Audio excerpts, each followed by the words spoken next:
Le Seigneur soit avec vous. Bonne nouvelle de Jésus-Christ selon saint Matthieu. Gloire à toi, Seigneur. Matthieu chapitre 16, les versets 13 à 19. En ce temps-là, Jésus, arrivé dans la région de Césarée de Philippe, demanda à ses disciples, « Ô dit des gens, qui est le Fils de l'homme ?» Il répondit, « Pour les uns, Jean le Baptiste, pour d'autres, Élie, pour d'autres encore, Jérémie ou l'un des prophètes. » Jésus leur demanda, « Et vous, que dites-vous? Pour vous, qui suis-je? » Alors Simon-Pierre prit la parole et dit, « Tu es le Christ, le Fils du Dieu vivant. » Prenant la parole à son tour, Jésus lui dit, « Heureux es-tu, Simon, fils de Jonas. Ce n'est pas la chair et le sang qui t'ont révélé cela, mais mon Père qui est aux cieux. Et moi je te le déclare, tu es Pierre, et sur cette pierre je bâtirai mon église, et les puissances de la mort ne l'emporteront pas sur elle. Je te donnerai les clés du royaume des cieux. Tout ce que tu auras lié sur la terre sera lié dans les cieux, et tout ce que tu auras délié sur la terre sera délié dans les cieux. » Acclamons la parole de Dieu. Louange à toi, Seigneur. Bien-aimés de Dieu, chers frères et sœurs en Christ, loué soit Jésus-Christ. Loué soit le saint nom de Jésus-Christ. Bien le bonjour à tout le monde et bonne fête de la solennité de Saint Pierre apôtre, apôtres et martyrs du Seigneur qui ont versé leur vie, qui ont versé leur sang, autant pour moi, pour le Christ, pour la vérité, la justice, pour la foi, défendue. Nous célébrons Saint Pierre et Paul et cela me rappelle qu'un 29 juin 2020, je fus ordonné diacre de l'Église catholique romaine. Et je profite pour rendre grâce à Dieu pour ce don, pour le don du sacerdoce. Et que ce soit un jour pareil où nous célébrons les deux grandes figures, les deux colonnes de l'Église, Pierre et Paul. Et je continue à prier pour que j'hérite d'une partie de leur esprit. C'était une de mes demandes pendant que nous étions allongés au sol pendant la litanie des saints, qu'ils m'accordent une partie de leur esprit. Pierre me donne une partie de son esprit, Paul me donne une partie pour faire de moi un bon prêtre, selon le cœur de Dieu.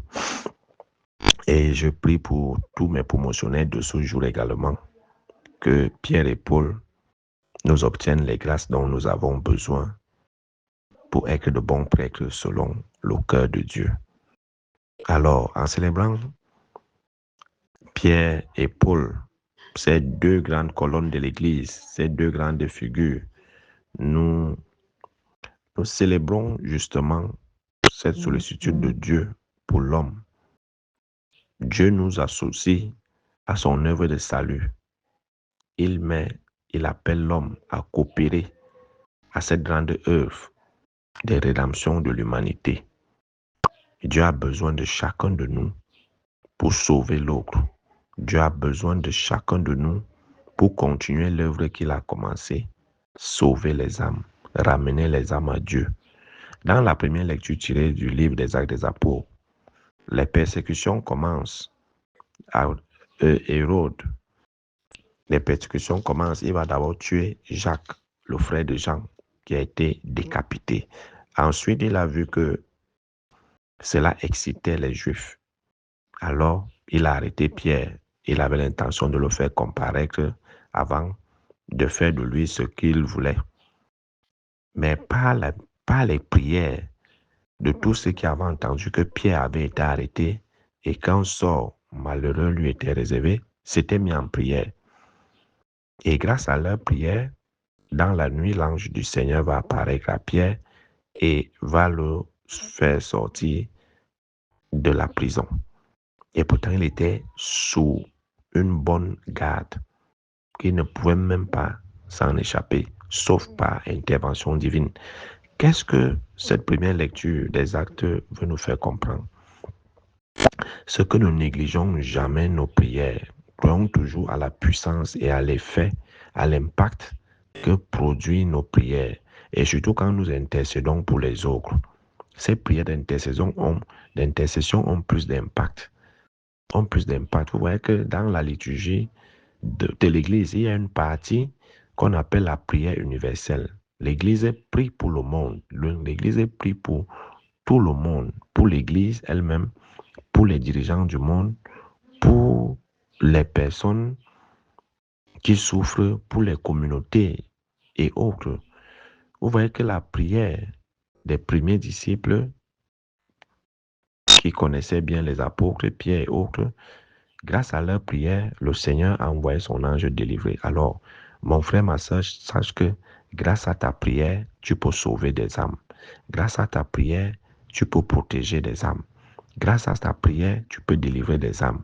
Tu peux intercéder pour quelqu'un qui est malade et le Seigneur exauce ta prière et accorde la guérison à cette personne. Tu peux intercéder pour quelqu'un qui voyage et le Seigneur le protège d'un accident.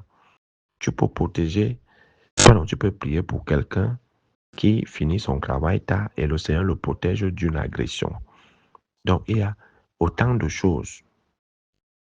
Pour cela qu'il faut toujours prier les uns pour les autres.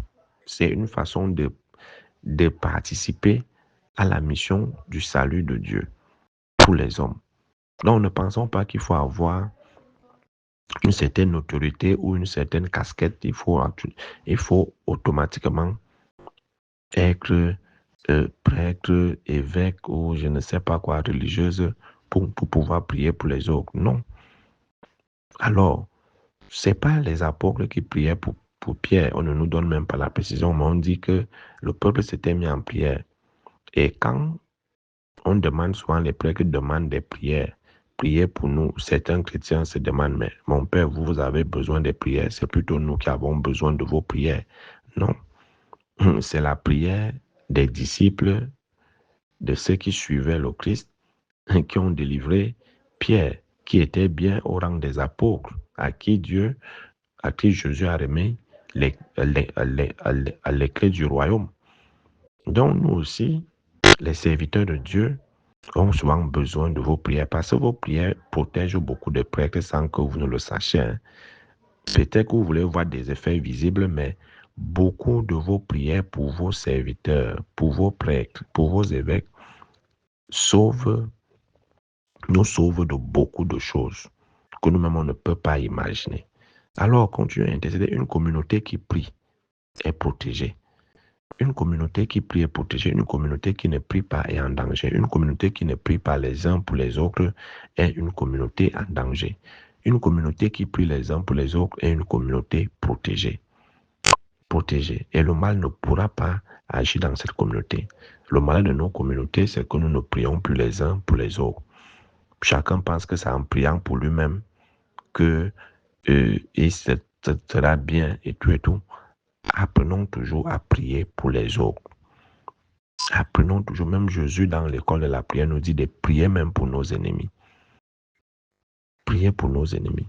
C'est grâce à la prière des disciples que Pierre est délivré par l'ange. Le Seigneur peut facilement écouter ta prière que celle du prêtre. Si le prêtre prie pour lui-même et que rien ne se passe, mais le Seigneur peut écouter ta prière pour exaucer le prêtre, pour donner la grâce au prêtre. Donc ne pensons pas seulement qu'il n'y a que les prêtres, les évêques qui peuvent prier pour vous. Vous aussi, vous devez prier pour vos dirigeants de communauté, pour vos dirigeants. Donc c'est ce que le livre des Actes des Apôtres veut nous faire comprendre en ce jour où nous célébrons Saint Pierre et Paul. Dans l'évangile, Jésus va poser une question qu'il nous pose à chacun aujourd'hui. Pour vous, qui suis-je? Chacun va donner une réponse impersonnelle.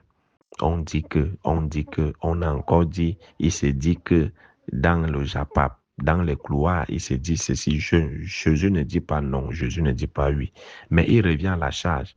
Et vous, que dites-vous? Il a d'abord commencé par qu'est-ce que les gens disent de moi? Ils ont commencé à donner des réponses impersonnelles, les réponses du Chapalo, les réponses des bars de la rue et autres. On dit que tu es Élie, tu es Jean-Baptiste, tu es Jérémie, tu es l'un des prophètes. On cite les grandes figures, mais on ne dit pas de Jésus qu'il n'est rien, mais on le compare à ces grandes figures à des prophètes qui ont marqué l'histoire du salut. Donc, on ne le compare pas à n'importe qui.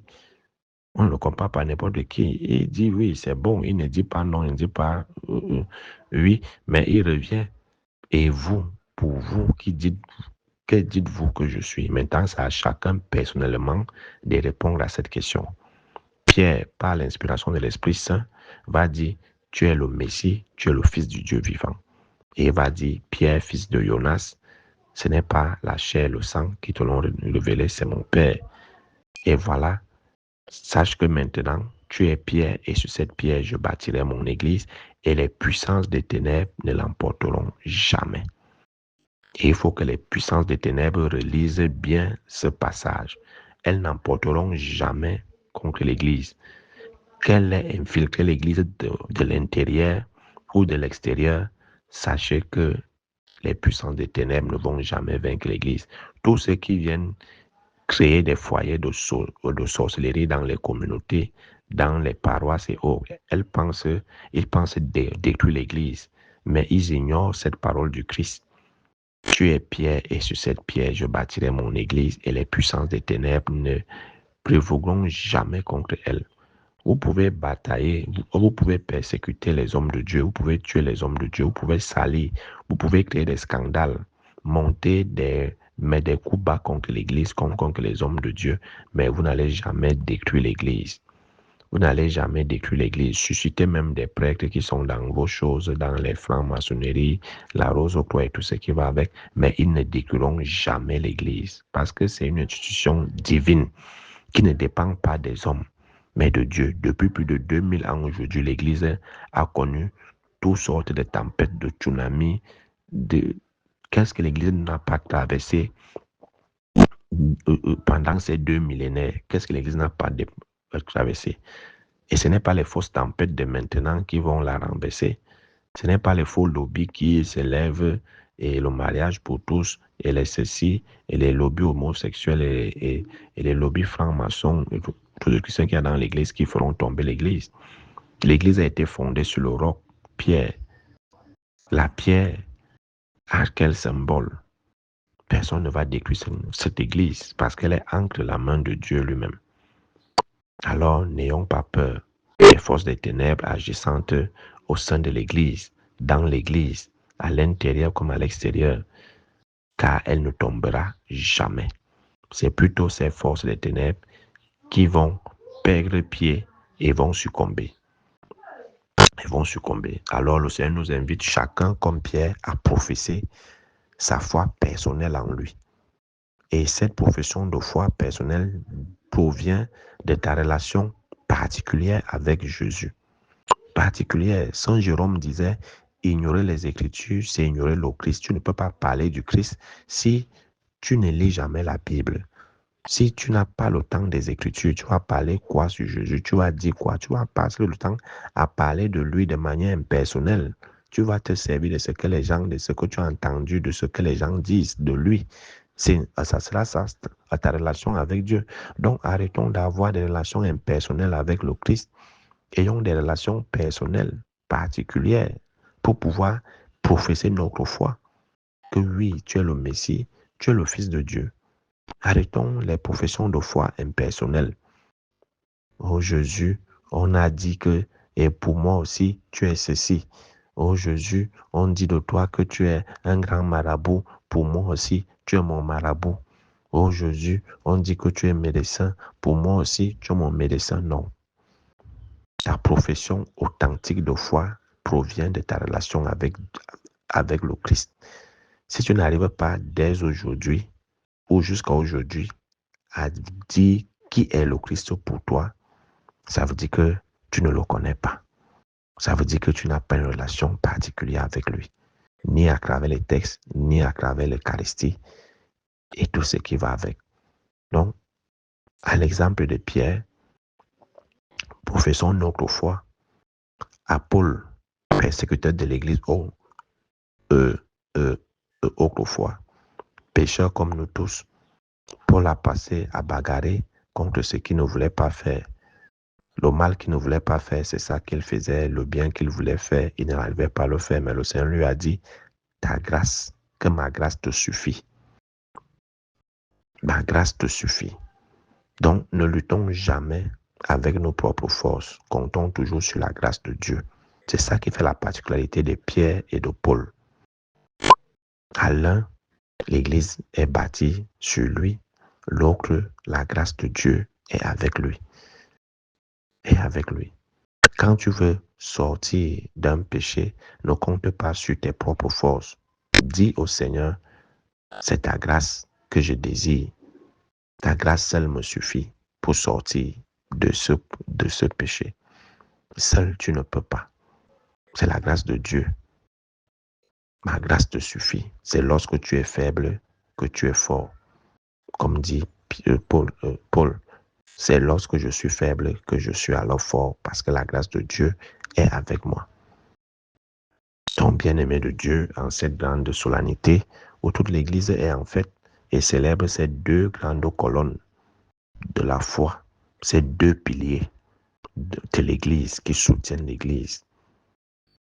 Pierre, sur qui l'Église est fondée, et Paul, qui représente cette parole de Dieu qui s'est répandue dans le monde. Les deux symbolisent l'unité de l'Église, mais les fonctions diverses.